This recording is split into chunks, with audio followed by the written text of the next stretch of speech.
Olunaku lw'okulongoosa mu Uganda mu nsi yonna lwogezza abantu obwama naye abamu emiggo munnanga ate bagigabanye.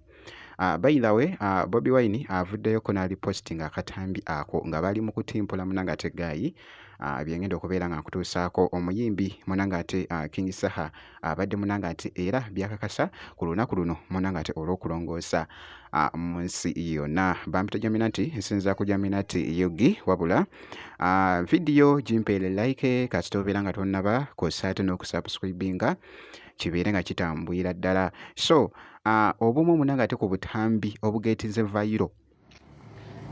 Ndowooza kati Uganda y'ensi esinga okwanguwa okufugwa. Wakati ndi mu kkubo wakati wano tewali yadde ekidduka. Kalwaki Uganda togifuge ennyangu bweti ne Uganda nyangu kufuga bannange. Uganda y'ensi kyasinza okubeera ennyangu okufuga. Laba ekiri mu kkubo ndi mu kkubo wakati Uganda y'ensi kyasinza okubeera ennyangu okufuga. Maduuka gaago maggale.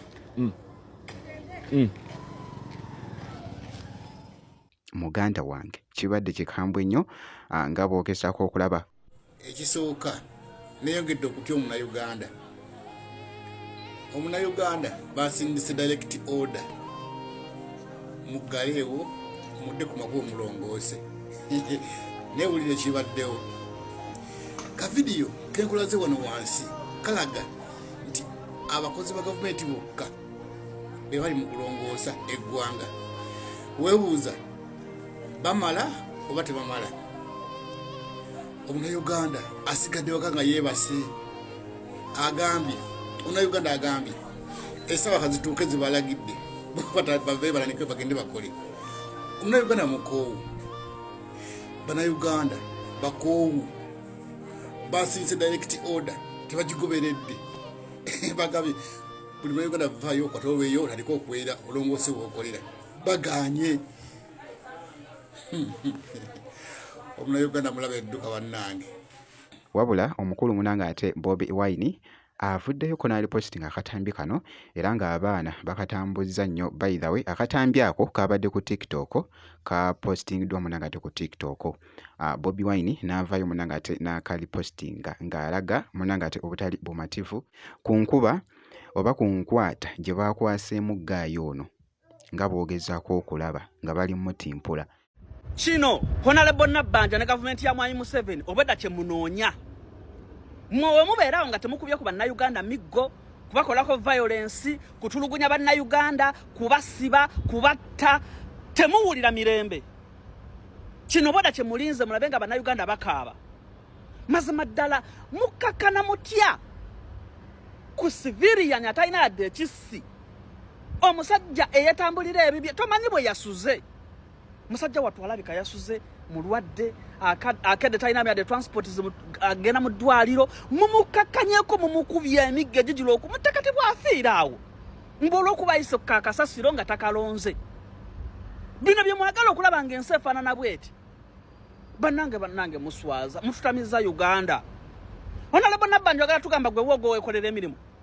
Wasobola okwayalinga abakozi bakolere because toyina budde bugenda kudda okukola biki mirimu gya waka. Omunnayuganda akeera ku makya n'azuukuka n'agenda n'akima amazzi n'atembeeya engoye afunemu akasente ke musaba mmwe akoomiwa omusolo n'azikuwa zisobole okumukolera egyo emirimu because alina okwebeezaawo.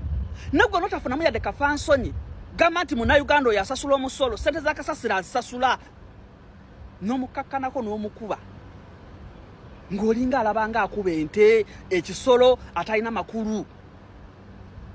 Nenga yasasula sente ezimukkiririza okutambula nga tayonjeza kasasiro because kasasiro yamusasulira. Mmwe ne muzibba ne muzirya ne muzikolamu bye mwagala ne mujja obuswavu obubajjudde ate obusungu ne mubuuza ku bannayuganda abasasula emisolo bantu mmwe okumanya mulimba nnyo. omusajja gw'okubya oyo tomanyi kyayitamu ewaka, tomanyi oba yalidde n'okulya oba agenda kusanga mulwadde mu ddwaliro oba maama we mulwadde oba taata oba mwana we, gwe n'omukakanako n'omukuba emigga egijira okumutta.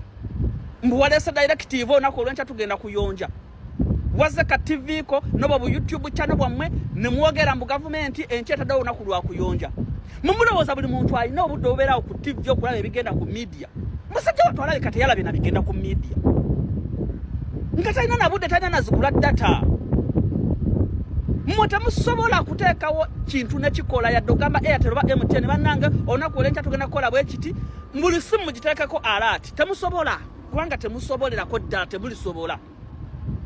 Mumulowooza buli muntu yategedde okukuyonja ku olunaku olwabaddewo ku Saturday leero? Buli muntu yategeddeko? Mulimba nnyo. Omwana atalina yadde ekisi, omwana atalina yadde emmundu, omwana atalina yadde kyabbye, n'omukuba emiggo ng'olinga akuba ekiti, ne muleka oyo eyakubye omwana oyo n'agenda ng'ayinaayina. That kind of impunity, okutwalira amateeka mu ngalo y'ebyo tulwanako. Bw'oba ng'oyagala ekintu kikola mukiyise mu mateeka, nga musobola okwamendinga amateeka agayamba bannayuganda. Temusobola kuteekawo tteeka ligamba nti buli lunaku tugenda kuyonja bwe ruti nga kiri mu mateeka n'ebibonerezo ne mubiteekawo. Mumulowooza okukera ku makya ne mukuba abantu ne mateeka mu fiya, mbu bye mwagala bigenda kukola. Mulimba nnyo bantu mmwe. Wona mba mwagala okujjako age limit, mutuula bulungi mu ssemateeka ne mugikwatako, term limit ne mukwatako. Kiki ekibalobera ogenda mu ssemateeka mu parliament eyisa amateeka ne mugamba nti kati order from above bulunaku bwe ruti lugenda kuba lwa kuyonja ne mukiyisa mu mateeka. Mwefudde abakutte ebiddulaamu byonna ebiddugala mbu simanya muli mukulabire mu kuyonja. Mulimba nnyo bantu mmwe. Emiggo egyabadde munangate egy'okumukumu byogeza nnyo abantu munangate ku social media, so ng'ate omuyimbi munangate King Saha n'avaayo.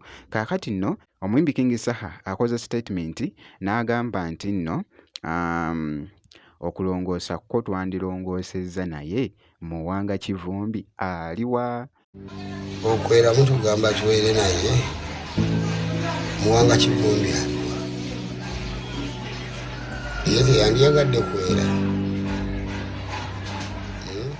Nga bwogezaako okulaba kabadde nako kakutte nnyo munangate tabbu. Jjukira nti nno Muwanga Kivumbi nabyo munangate nabyo bikyali awo si birungi, era nga n'okutuusa kati tannamanyikwako gyali esaidi eyo Muwanga Kivumbi. So ebintu bino munangate ebyokulongoosa Uganda bikutte nnyo munangate akati ku social media. Mr. President abagambye bw'ati, gavumenti eri mu mateeka ekulembera ng'eyita mu kusikiriza oba okwagazisa ekyo kyeyagala oteeka mu nkola.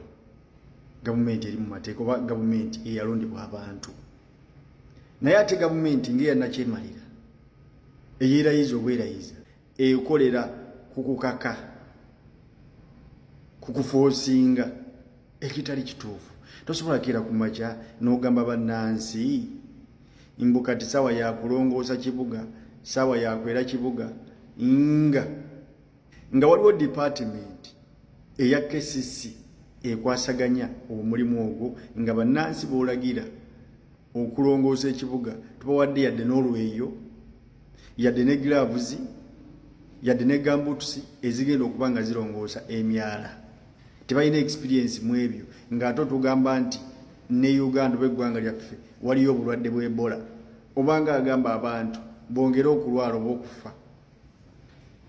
Kino kyonna akikola kulw'okuba nti alina kyayagala okuyisaawo. Bannange twagala Muwanga Kivumbi, ate eno strategy gye mujjamu y'Abannayuganda. Ngenda kudda mu paati tumbabulire kikiddako. Obutasuba munangate update yonna eri nga bino byengezaako kutuusaako, kakasa nti osubscribinga ebisigadde byonna just bitwekere, tujja kubeera nga tukuwa update yonna kasita onaabeera ng'osubscribinze.